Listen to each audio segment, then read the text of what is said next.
Yes. A very good evening to one and all. I, Ankita Sahani, on behalf of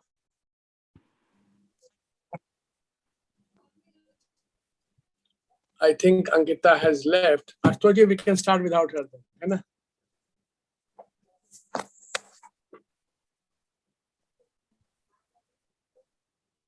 I think some problem with her connection. Yeah, sir. There is some issue, sir. We can start then. We can start speaking then. Eh? So, chaliye. so sorry, the connection is back. Anji, sir. I, Ankita Sahani, on behalf of Delhi School of Public Policy and Governance, would like to extend my heartiest greetings and welcome you all to the international webinar under the social diversity in India, the future policy ahead. To discuss this very pertinent topic, we have with us a stellar list of distinguished speakers. To begin, I would like to introduce Mr. Shakti Sinha, who is also the director of Delhi School of Public Policy and Governance. So brings with him extensive experience and achievement in governance, including hands-on field level implementation, provincial level leadership, monitoring, and policy development. He is presently the Honorary Director for Atal Bihari Vajpayee Institute of Policy Research and International Studies. Sir, I request you to kindly address the gathering. Shakti, sir. Thank you very much, Ankita. My name is Shakti Sinha, as she said. I'm the Honorary Director of the Delhi School of Public Policy and Governance.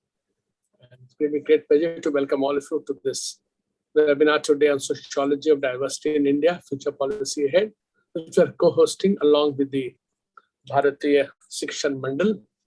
I'm glad to see, before I come to our dignitaries, I'm glad to see our Prant, my old friend David Chandani here also. We are co-hosting it together. It's a great pleasure to welcome the Honorable Justice Kumar, member of the National Human Rights Commission, our Vice Chancellor, I can say my Vice Chancellor because I'm a product of Delhi University and today I'm part of Delhi University, Professor PC Joshi, who in a very short while has given a massive boost to so many activities in the university. My very good friend again, Dr. Chancellor Joshi, who is the Akhil Bharatiya Adhyaksh of the Bharatiya Shikshan Mandal, and also the member secretary of the premier cultural body in India, the IGNCA. Professor Mohan Gautam, the Chancellor of the Sun Moon University, and also University in Europe. Subhash Pandeji, very thinking civil servant on policy matters, lots of good ideas. On behalf of all of us here, on behalf of our Joint Director, Professor V.K. Ahuja, who's also the Vice Chancellor of the National Law University and Judicial Academy of Assam, he's our Joint Director of the DSPPG, Dr. Ashutosh, who's pushing us in together, and everybody else, I think Ajay and others. On behalf of all of us, it is a great pleasure to welcome our dignitaries, as well as all the participants who are here today. Sociology of diversity in India, it's a vast subject, particularly important for us, because India, as we were taught from the beginning, has two things running in parallel which work together, which is unity and diversity. So we're very proud of our diversity, languages, religions, beliefs, traditions, food habits, any form of diversity, linguistics, any form of diversity you search for, you get it in India. And therefore, India is very rich in all this. If anybody wants to understand how the human spirit has really evolved in its different ways, different dimensions, India is the perfect country. And yet, what makes the Indian example particularly interesting is that despite all these diversities, or let me say because of these diversities, there are certain common threads running across the country. You can feel palpably. And therefore, even a man from Bihar, if I go to Manipur, or I go to Kerala, or I go to the west coast of Gujarat, or the north, Ladakh, you can feel a lot of things in common. So while we appreciate our diversities, we really also see the unity coming along. But specifically on diversities, we need to understand them better. Many people get worried about studying diversity. It will lead to break up the country. The country will not break up. But the better we understand diversities and the local traditions, the more we are able to bring them together in one sense, reconcile differences, say in legal systems, where it's customary law, different communities, tribal communities have got their own laws, and many of the communities have their own laws on property, as an example. And therefore, the need to keep that into account while also understanding the commitment to basic human rights, the right to equality, the right to non-discrimination, the right to opportunity. All that has to be factored in. And therefore, we should study this, our diversity, with a view to strengthening ourselves and not a view to breaking. The more we understand how to reconcile it and what is in common, the better we are as a society. And the more cohesive we are as a society, the chances of growth are so much better. So recognizing differences, but seeing differences with a view to what brings us together, I think is what will give strength to it. Let me not take more of our time. Again, great pleasure to welcome all of you here. We have a long list of dignitaries. We're very grateful to them for present here. And let me now leave it here and request Ankita to take it over. Thank you very much. Thank you, sir. And before that, can I request everybody not speaking, kindly mute yourself. Please mute yourself. Some people are not muted and they are getting sound and all. That's not very good.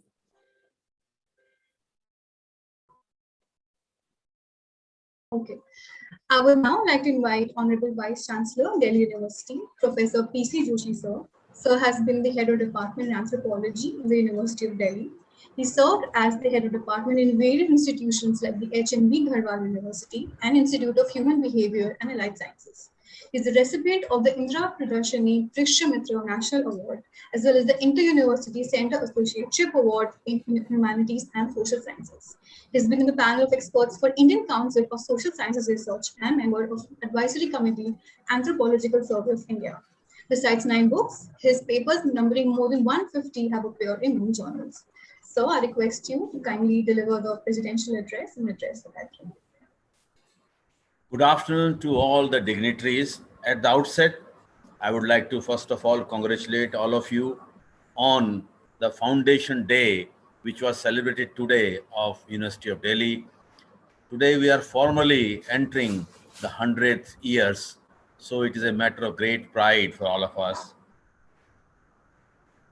Honorable Justice Mr. M.M. Kumar, Member NHRC, Sir. Dr. Sachidanand Joshi ji, Member Secretary, IGNCA, and Head Bharatiya Shikshan Mandal. Shri Shakti Sinha ji, Director, DSPPG. Professor M.K. Gautam, distinguished anthropologist of Europe and Chancellor, Sun Moon University. Dr. Subhash Pandey, Member Governing Council, DSPPG. I would like to also congratulate Professor Ravi Tekchandani ji and Professor V.K. Ahuja, who have come together along with Dr. Ashutosh Mishra, who have come together and had thought of this great idea, sociology of diversity. I think this is a core subject for all Indians to debate, and I think we need to continuously keep on debate this particular issue. I would like to start by saying that there is a great similarity between Mahabharata and Bharata. About Mahabharata, it is said, Yadi hasti tad anatra, yane hasti na tat kvachit. In other words, about Mahabharata, it is said, what is here is everywhere, what is not here is nowhere. I think India or Bharata can also be defined in the similar manner. What is here is everywhere, and what is not here in India is nowhere else. We can call India, I keep telling my foreign students whenever I meet them that India is a word in miniature.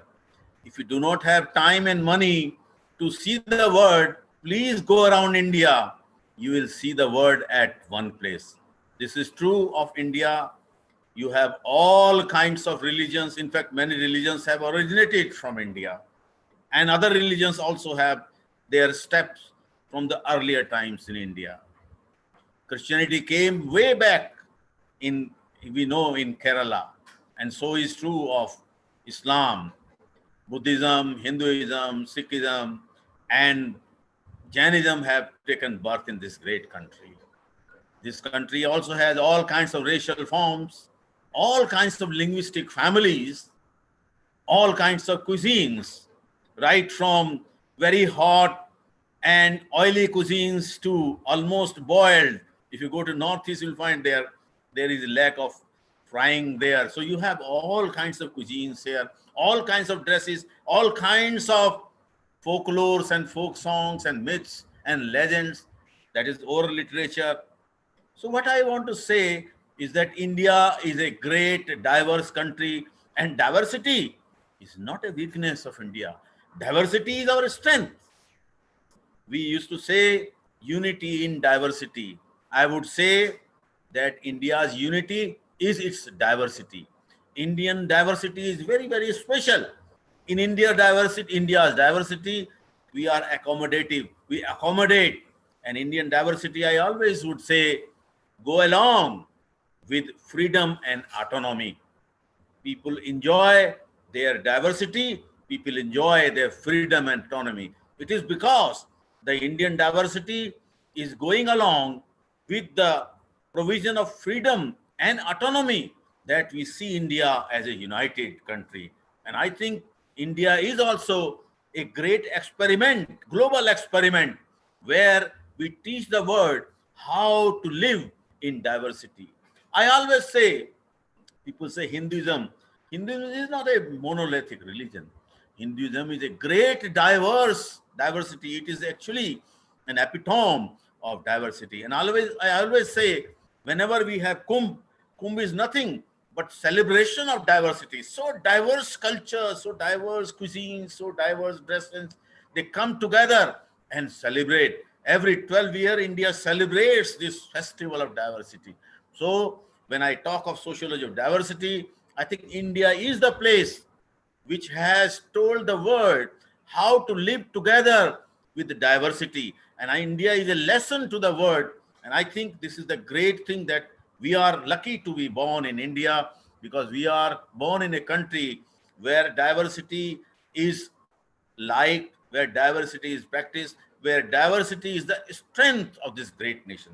So with these words, I congratulate the organizers that they have chosen to talk and debate on this strength of India. And I would again say that India's strength is this diversity. India's strength is its belief to live continually in diversity. And that is what gives India the strength. That is what makes India a great nation. Thank you very much. Namaskar. Thank you, sir, for your wonderful words. Our next speaker is Mr. Mohan K. Gautam, sir. He holds a wide experience in research on fields like Indian diaspora, tribal and indigenous people of South Asia, languages and literature of North India, cultural heritage, and folk studies. He is also the Honorable Chancellor and President for the European University of West and East Netherlands, as well as the Vice Global President for SM University for Netherlands, South Korea. Over to you, sir. Thank you very much. I think you can hear me. Yes, sir, we can. You can hear me? Yes. Loud and clear. Loud and clear. Okay, thank you. First of all, I would like to thank to the people, the scholars, the very important VIPs who have come here.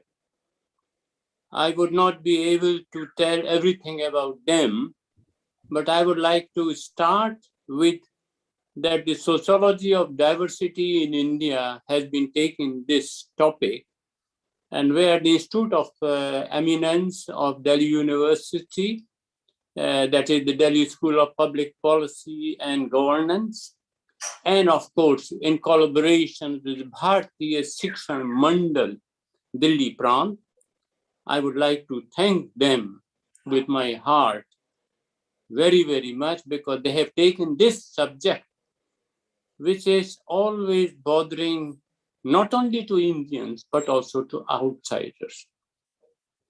Of course, now Professor Joshi has spoken. Before him, Shri Shakti Sinha has spoken. I would also like to thank to Professor Joshi and this Institute of Eminence, because Delhi University is celebrating a century, which is something very, very important to us. Of course, then there are the people, I may just take the name, Dr. Sajjanand Joshi, Honorable Mr. Justice M.M. Kumar ji, and then of course other people who have joined, like Professor Ahuja from Assam Law University, and then of course architect Chandani and Ashutosh Mishra and many others, because it's always nice that I can say it. Of course, I do not know personally, but there would be a chance that I would be able to see all of you. Now, this topic is a very, very vast topic, and you could talk a lot from various points of view. Being an anthropologist and social scientist, it would be difficult for me now to tell the sociological, anthropological, psychological theories and concepts which have created this diversity. But I only know that this diversity of India has been an attraction outside India, and people want to see as a curiosity what this diversity is.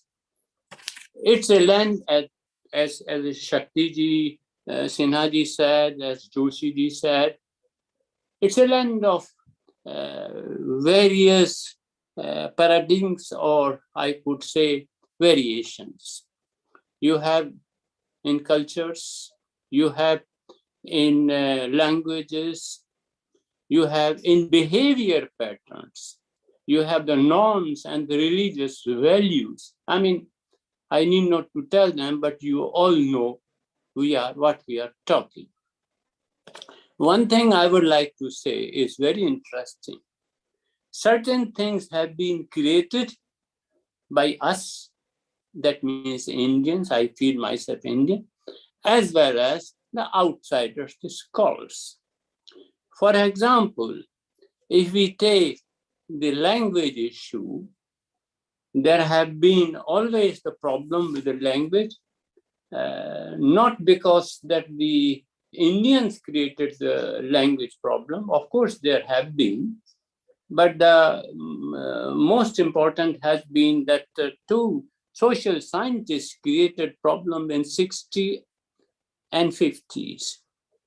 And they created two things. One was Ferguson in 59, and when Richard German also tried to explain his ideas. And the ideas were that there is a diglossia, and the diglossia can only be seen, epitomized in terms of high and low.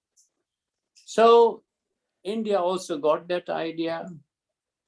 As the communication, the language is not known, they said, but we don't know. And it happened with the tribal communities. Tribals are always considered backwards, but not only backward, uncivilized, which the Europeans also said. So this idea of Ferguson even was given to the social scientists, and they also looked at the thing, what is the standard language which has a superiority, and which is not a standard language which has an inferiority.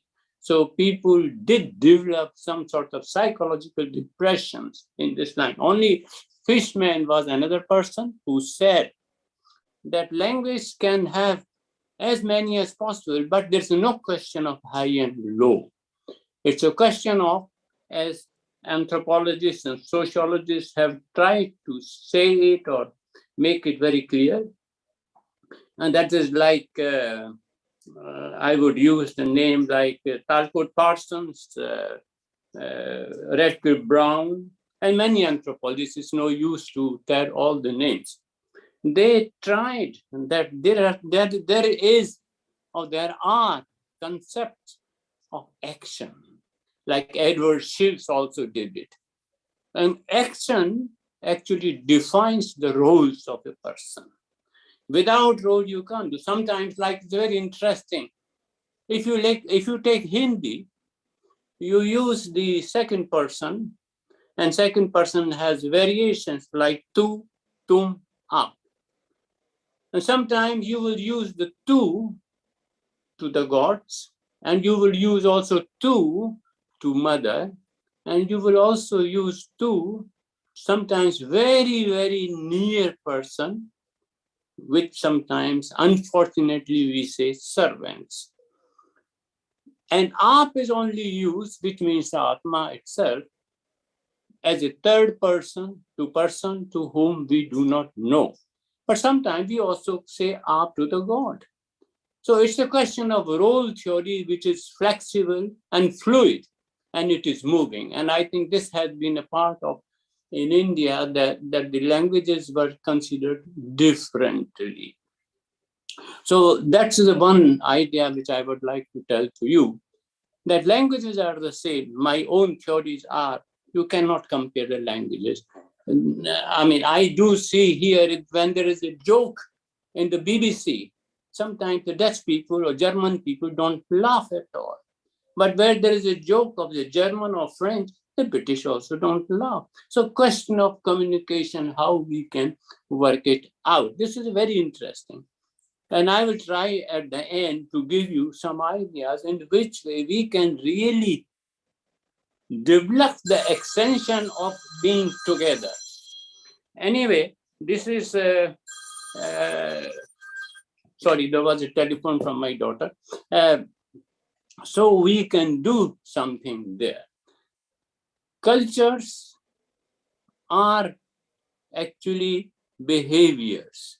But in other way, if I would say that the culture is not exactly the condition of a behavior, it is something in totality which is used for the people. And the best idea to find out the culture is not going to all parts of India or to that region, but to look at the family life.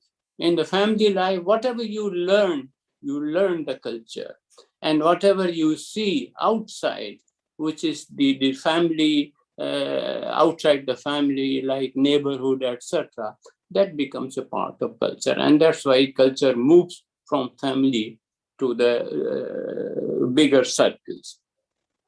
Anyway, having said this thing, I move further and I will try to say why these contrasts and variations are given so much attention than to think about the combination of similarities of past and modern, and then try to think in terms of united Indian ideas. As things are known, one of the biggest things now which India has become one after 1947 or after 1950, the Constitution of India. Constitution of India had made very clear that this is a country in which we follow certain rules, and these rules are the essential way of living for everyone, whatever culture, whatever the language, whatever the way they live. That's one thing. And then, of course, the second thing which has come, it will take some time, the Indian flag. Indian flag sometimes used even for aggressive reasons, which is wrong. It should be used as a territorial boundary, sometimes could also be used as a cultural boundary. So the people of India, as I started, they are not homogeneous. They are adjusted to the Indian geography, but they are beyond the space. And this beyondness is in the thinking of their cultural boundaries, because that unites them. Indirectly, perhaps one could say that the cognitive way of thinking of Indians, whichever culture they are, I think that is the essence of Indian culture. I remember I myself thought long ago that I should make a film on what is India. It was very interesting, but you have to have funds and it was not possible. But I wanted to see India from the from a very different points of view. Perhaps one thing we can take into consideration, I think India has become federal government and they have taken somewhere the Jewish model. Jewish people, wherever they are, they feel always they are Jewish. And I think if we look at the Indian, what's called the diaspora, and diaspora have two types of people. One, those who left India in 1834 to 1916 as a plantation contract laborers, like Caribbean, Africa, Fiji, etc., etc. That's one thing. And then others who left India for the sake of education, training, but that was after 1950. Now, but one thing they have developed, and I think that we can also do, we have developed, but we don't try to extend it, and we can really extend it. And the basic idea is here.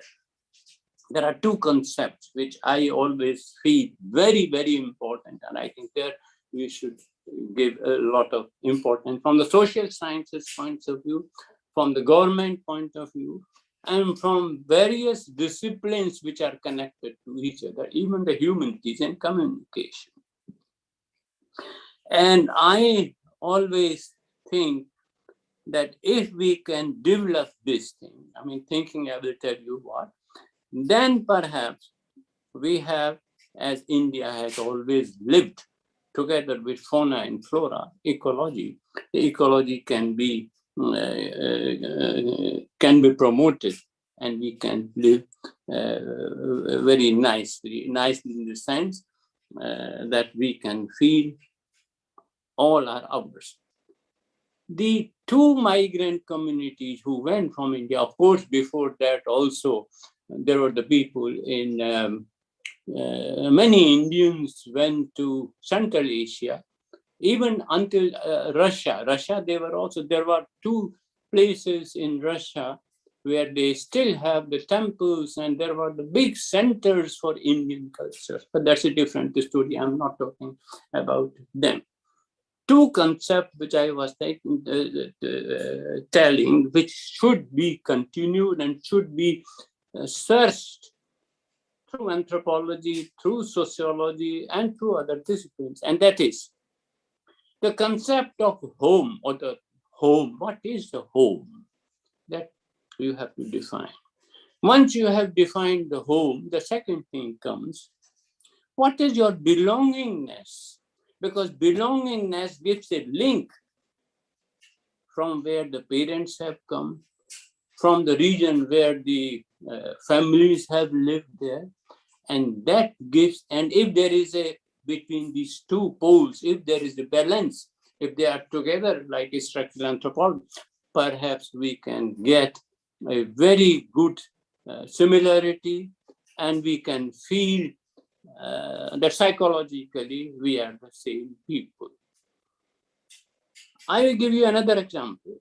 Let's say the twice migrants who have come to Europe when the colonies had become free, independent, they have problems now. And the problems are that they are the third generation here in Europe, or sometimes a fourth generation.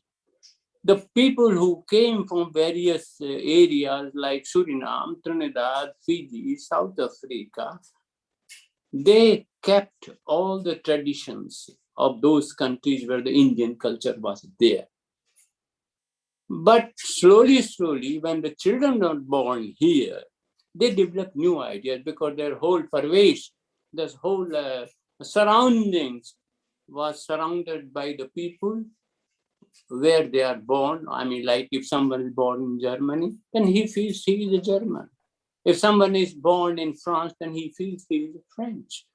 So the home is already decided and defined by themselves. I mean, this is sort of self-definition.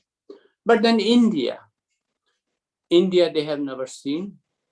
No one tells about India because the parents are gone, and embassies and other pracharak or missionaries of India, they don't see them, and there is no connection.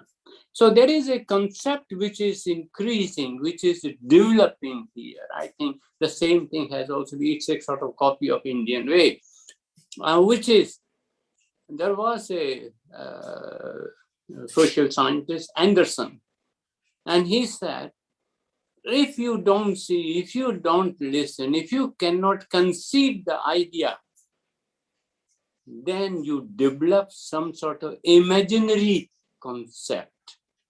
And this I'm trying to say, India has become to many overseas Indians as an imagined concept, because they have not seen. And they say, what we have to do with India, we do not see at all. And the same thing is going on, I said it's a copy, in India also.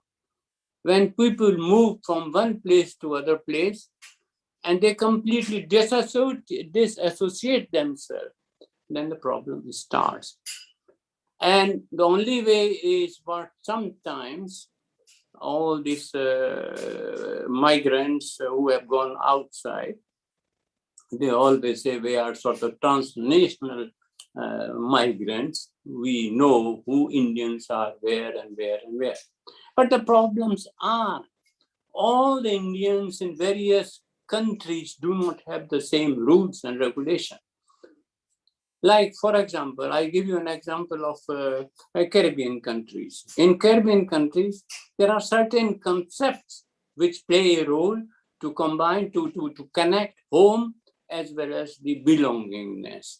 And they are people in, let's say, specifically Suriname, which was the Dutchess Guyana. People say we believe in 4 things. I would say in their own language, Apan Desh, our country, Apan Sanskriti, our culture, Apan Bhasha, our language, and of course, very important is there, Apan Log, our people. Now this combined, when it is combined, it is connected directly to India. Of course, there are the variations, like India is essential, a country where the diversity has played a big role. And so the diversity among the Indians is also playing in other countries. But the basic idea that is our. This gives a connection. And this connection actually makes people their own. They may differ. They may have flexibility in the language form. That's a different story. But they can be together. And that's what I said. It's not only the home, it is the belongingness, which I think should be considered as a research topic, or topics. There could be many. And perhaps our students can do a lot of research and can help India, that India should be united and remain as it is, because there is no use to create a carbon copy of one group to the other group. So these ideas I would like to say to you. Then there is another thing which we should develop perhaps. If we have to talk to the people, perhaps we should use not only like Malinowski and Dr. Brown or even Levi-Strauss, they all said their own way, what should be methodology. But I think there is one way which the psychologists started, which I am working. I think we should use it, and that is the cognitive approach. What a person is thinking, if you can get those ideas, then you can easily combine them, communicate them and others, and people would feel this is our country. Last point I have to say, I don't know how much time, and that is, I will give you an example of Japan. Japan is different than many countries. They believe in 5 fingers. First finger is for the country. Second finger is for the king. Third finger is for the parents, because without parents, they are not born. I mean, this is my way of looking at it. And then the fourth finger is for the family in which a person lives. And the fifth is he himself. I mean, this is the way they define. Unfortunately, India is still living after 70 years in the same way. Still, I go each year to India. They talk, and what they talk, sometimes my ears, I feel so upset. अरे इसकी औकात क्या है? ये हमसे ऐसे बात करता है. And what type of status he has got that he's talking in this way to me? मैं समझता हूँ, this is my principle, which I always like that others should also follow. Always respect the people first, and don't think in terms of hierarchy in any way. And second thing, once you have given respect to a person, and once you have given love to a person, then the person becomes close to you. It is the same way like husband-wife relationship. If the parents are not doing anything, they have to find out their own people. I mean, like Europe is one of them. I mean, parents are not doing anything. The girls and boys, they have to find out, and finding out is a question of respect and love. And once you have these two things, then relations become solid. So there could be another way to develop a concept of relation. Relationship should also be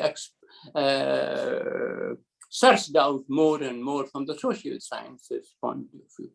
And then, of course, the last thing which I always say, if there are breaks in that relationship between the respect and the other, which Gandhi also said in a different way, he said satyagraha or ahimsa, whatever it is. But what I want to say from the human point of view, that if we have a good relations, then there would not be separation, there would not be divorces, and people will live, and there would be faith in each other. You have to be honest. I think these are the ways which you have to consider in form of. First, you have to have a negotiating identity of yourself and about others.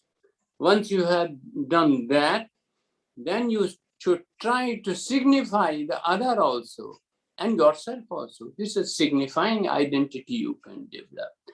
Once these two are together, then there is the real identity. And this identity could have a name, Indian identity, but it should be connected to states also, like Kerala identity, Tamil Nadu identity, Sindhi identity, whatever it is. But they all are together. One thing I will say, finishing, when people are in India, and when I'm asking something, from where do you come from? I would like to listen. They would say, I am also Indian. No, they would say, I come from Punjab, I come from this state, I come from Assam. But no one talks about India. India is only talked when the Indians are outside India and someone asks, from where do you come from? Then they would say, we are Indian. So the idea of belongingness is there. I think with all these my ideas, I would like to stop it here. And I would like to see that this basic concept which has been given, I think should be rediscovered, reconstructed, and we should work more and more. I would always be with you. Thank you very much. Thank you so much, sir, for sharing your pearls of wisdom on such a complex topic in such a lucid manner and such simple analogies. Before moving forward, I would like to take the opportunity to thank Professor R.P. Tekchandani, sir, and Bharatiya Shiksha Mandal, in whose collaboration we are organizing this event. We look forward to more such collaborations and hope to host Dr. Sachidanand sir as well very soon. Moving on, I would now like to request Honorable Mr. Justice N.M. Kumar to address the virtual gathering. Sir has an illustrious career in the field of law, starting out his practice from Punjab and Haryana High Court, taking oath as a judge in the same High Court, moving upward and taking oath and acting as Chief Justice of Jammu and Kashmir High Court before joining National Human Rights Commission presently as member. We are honored to have you, sir, and the virtual floor is yours. Thank you. Thank you, madam. Am I audible? Yes, Your Lordship. Very well. First of all, I will express my sincere gratitude to Delhi School of Public Policy and Governance, Institution of Eminence, University of Delhi, and Bharat Shikshan Mandal, Delhi Prant, for inviting me to address this illustrious gathering. Professor P.C. Joshi, Honorable the Vice Chancellor, Delhi University, I wish to congratulate Professor Joshi on the 100th year of century anniversary of the University of Delhi, which the students are celebrating, as Professor Joshi told us. Dr. Sachidanand Joshi, Akhil Bharatiya Adhyaksh, Bharatiya Shiksha Mandal, Shri Shakti Sinha, Professor Gautam, whom we have all heard, Honorable Chancellor and President, European University of West and East, Netherlands, and Chancellor, Sonman University, South Korea, Dr. Subhash Pandey, Member, Governing Council, Delhi School of Public Policy and Governance, Professor Ashutosh Mishra, OSD of the DSPPG, Professor V.K. Ahuja, Professor R.P. Tekchandani. Ladies and gentlemen, the topic of today is sociology of diversity, as rightly observed, is a very vast topic. One can talk endlessly on this topic, but being a person from legal background, I will confine my address to some of the legal aspects which have led to the enactment of the Constitution. All of us knows that when India got independence, Indian Independence Act was passed by the British Parliament, and there were broadly two sections of the Indian population. One was the population which was living in British India. It was quite progressive population, and quite a few of them were English speaking and educated in modern subjects. On the other hand, we have another class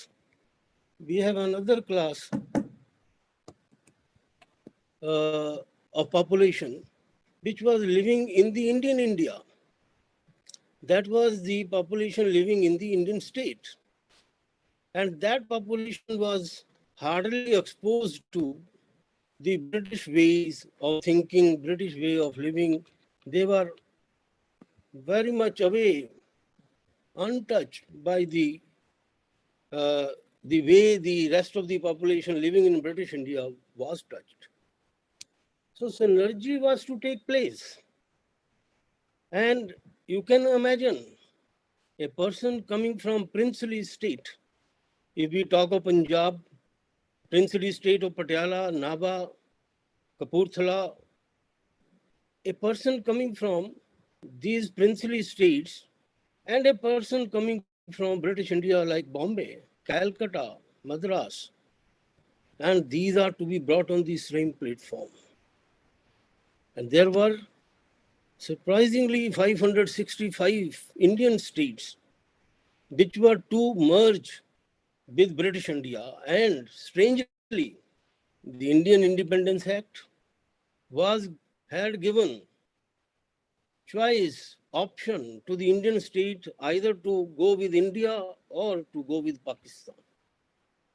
Everything went very well in respect of 565 states, 562 states, but three were disputed: Junagadh, Hyderabad, and Jammu and Kashmir, as all of you know. Now, the uniting these two type of populations, British India and the Indian India population, was itself a great task. Then uniting one population of an Indian state with another population of Indian state was another very, very big task. Their thinking level, their eating habits, their religious habits, their racial prejudices, they were all agore.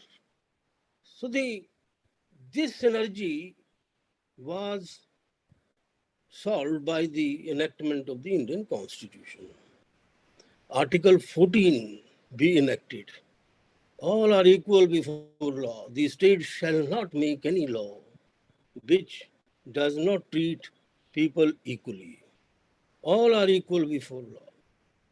And if you look at the facsimile given in the Indian Constitution, original copies are available in all the libraries. Delhi University also have library. All high courts have been sent the copies by the Constituent Assembly at that time.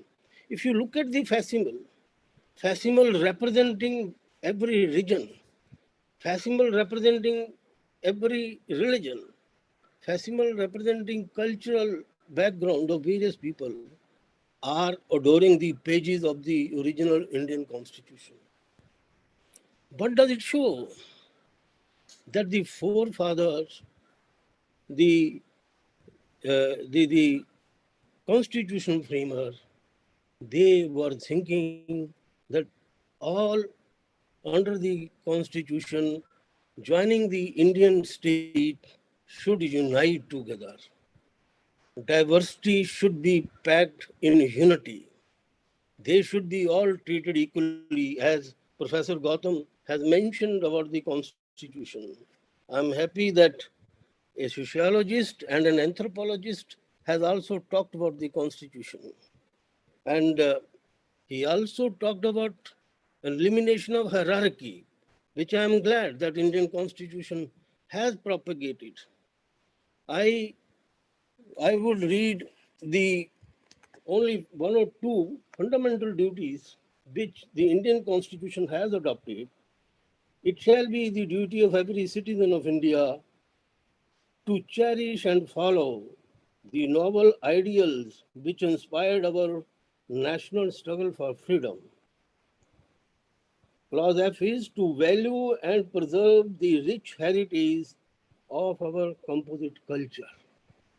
So these two fundamental duties impose an obligation on every citizen of India to preserve the Indian culture. Indian culture which has merged with each other. Indian culture which teach brotherhood, which teach equality, which teach self-respect. So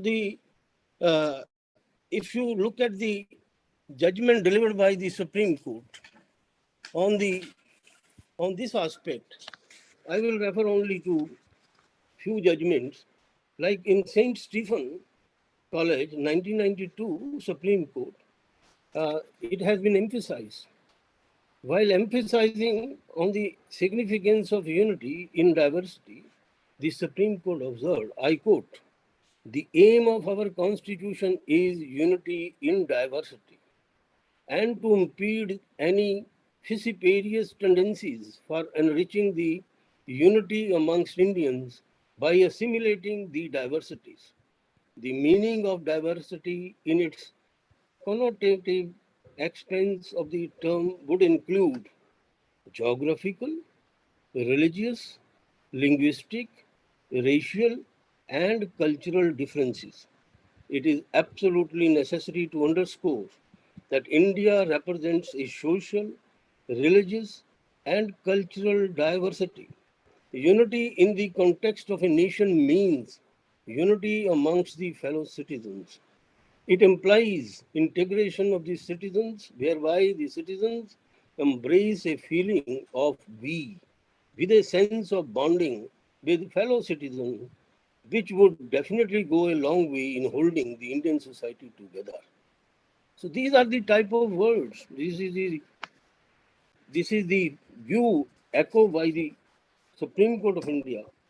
Now another quote I will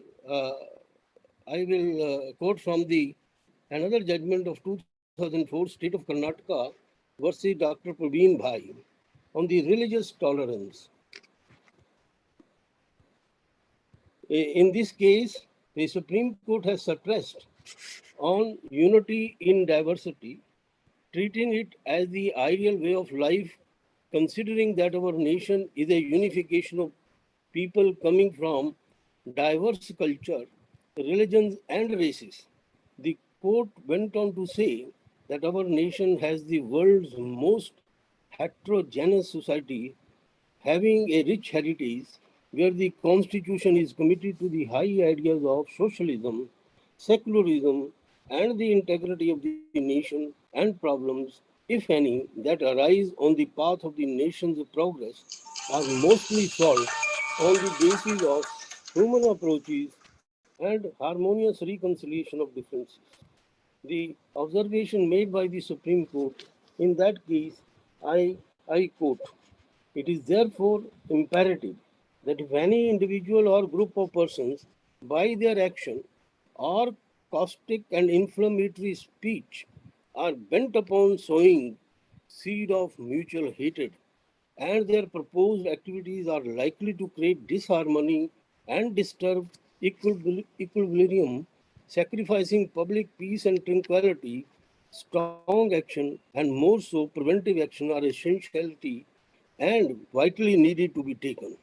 Any speech or action which would result in ostracization of communal harmony would destroy all those high values which the Constitution aims at. Welfare of the people is the ultimate goal of all laws and state action, and above all, the Constitution. They have one common object, that is promote well-being and larger interest of the society as a whole. So, the Indian Constitution does not permit any propaganda of any religion which create hatredness. If a religious body says that all other religions are bad, only their religion is good, probably this will have to be taken care of. So that is what the spirit of the judgment of the Supreme Court is. Friends, we have great scholars like Max Muller. He is held so high in high esteem that he desired that if any country where he liked to born is India. I know that there are critics in European country about the Indians, but much of the propaganda is oppressive. Have you seen the European channels showing ever the cities beautiful like Chandigarh, city beautiful like Bangalore? They try to portray India as a country of slums, as a country of snake charmers. Even today, I am surprised that how the European or other are taking pride in portraying India like this. India is a very progressive society. India, its modernization has eaten away much of the religious prejudices, cultural prejudices. That is what the modernization does. Modernization, globalization, whatever you like to call. I was looking at Professor M.N. Srinivasan writing, Beladat Gupta's writing, Babul Roy writing, and K.L. Sharma. These people have written a lot on the sociology of diversity as far as India is concerned. Therefore, friends, it is a matter of pride that I am born in India. It is a matter of great honor for me that I am able to reach the pinnacle of my career by virtue of the vast opportunity which are available in this country. So therefore, sometimes the foreigners, either they are ill-informed, they are not adequately informed, or they are driven by motivation. They try to portray India differently. I am, with these words, I greet the DSPPG as well as the Delhi School of the governing the Akhil Bharatiya Adhyaksh, Akhil Bharatiya Shiksha Mandal, Akhil Bharatiya Shiksha Mandal, Bharatiya Shiksha Mandal, for providing me this opportunity to address this illustrious gathering. The views expressed in this program are entirely mine. Thank you so much. Thank you, Your Lordship, for such an enlightening session and for joining the culture with the Constitution and backing it up with very significant case laws. Moving on, I would now like to invite our very own Dr. Subhash Pandey, sir, who is also a member of Governing Council of DSPPG, to deliver a vote of thanks. Sir has an extensive career in the field of public finance management and is currently acting as honorary mentor for Invest India and has previously acted as Special Secretary and Finance Advisor for Ministry of Commerce and Industry, Government of India. So the virtual floor is yours. Thank you, Khati. Ladies and gentlemen, we are here on this occasion of this talk on diversity management, organized jointly by DSPPG and Bharatiya Shikshan Mandal. In his scintillating address, Professor Gautam had covered anthropological and sociological aspects of the diversity across various nations, giving appropriate examples from India as well. And our chief guest, Justice Kumar, supplemented that with the legal and constitutional aspects, connecting how the Indian sociology and diversity is managed through a constitutional means to achieve harmony and common well-being of citizens. These two are two different aspects for which they are very much part of the domain and charter of Delhi School of Public Policy and Governance. I would like to supplement a few points, taking on the contemporary issues on the friction points insofar as the state's role and attitude is concerned in managing diversity. This issue has been bothering governments all across, whereas some governments do not face that much diversity, neither racial nor religious, and they are sort of a monolith. But a country like India, every kind of diversity is present. And so any model adopted for coexistence or managing of diversity anywhere else in the world is simply not replicable in India. And therefore, we have to constantly face these friction points, which continue even today. On the sociological aspect and the political aspect of states' role to manage the diversity, I'm reminded of how the Netherlands and Belgium, Singapore, and many other where they developed the multicultural culturalism and managing these societies, the ideas like the doctrine of pillarization, where they would isolate certain elements of citizens' life which are considered secular in nature, which have to be covered and governed by the state through common laws, and thereafter there would be relative autonomy to respective pillars in observing the religious beliefs and the cultural practices, and all those differences can be managed. So the society could be pillarized with a common structure in top insofar as the secular aspects are there. Somewhere our constitution also had a similar vision when it talked of topics like uniform civil code, human rights, women's rights, etc. And the positive discrimination system, that certain aspects will be taken away even if they impinge on the aspects of diversity, existing diversity, historical diversity. They will be taken away from the realm of that and be managed by state as a modern state would. And these have come into conflict increasingly, where it is asserted that the religious faith is more important than constitutionalism. The very Indic thought is based on the premise of ekam sat vipram bahuda vadanti. There is no single source of truth, no single everybody is expected to apply critical inquiry, reform, continuously questioning and expanding the knowledge boundaries by expanding his perception powers, physical or through supplementation with advancements in science and technology.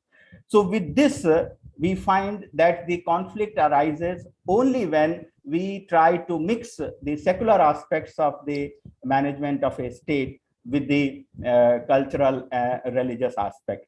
Otherwise, there would be no issue and everybody's cultural preferences and religious beliefs can make.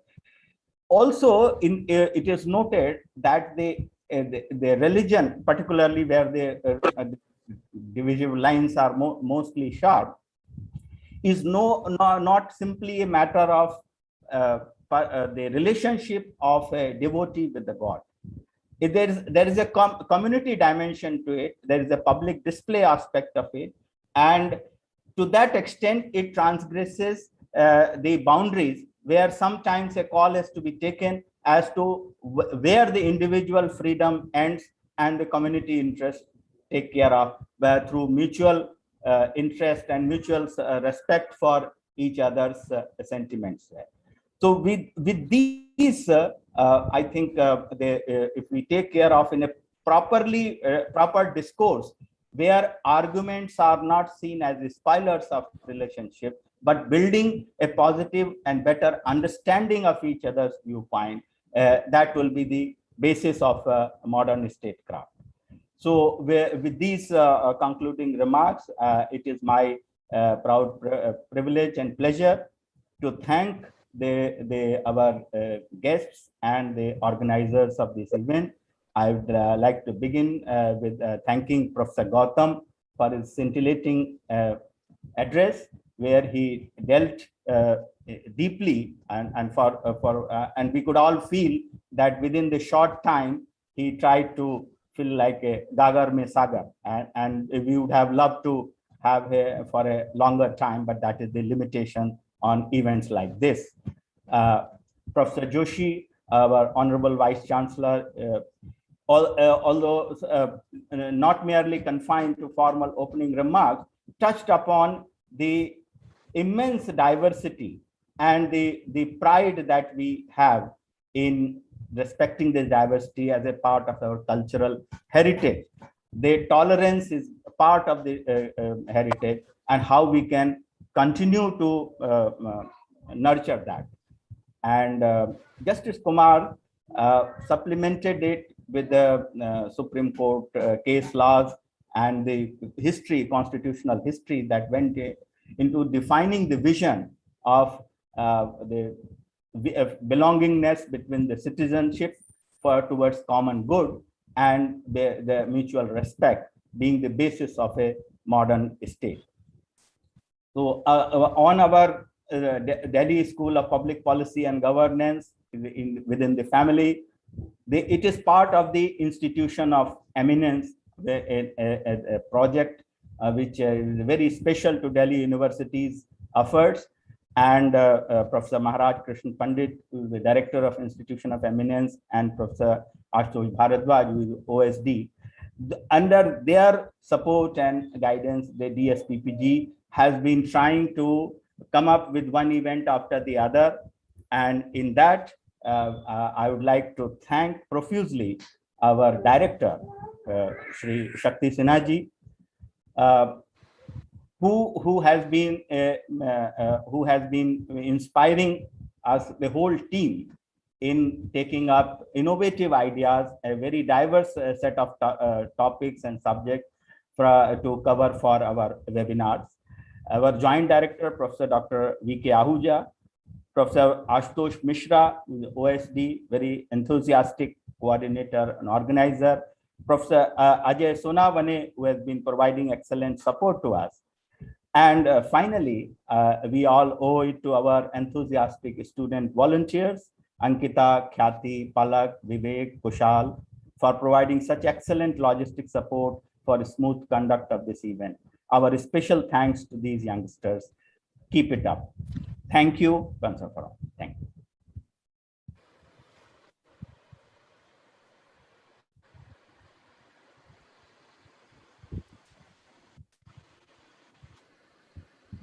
Hello.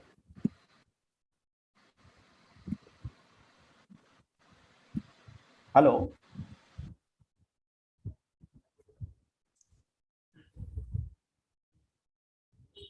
Yes sir, sir मेरे ख्याल से अब sir and किया जाए sir.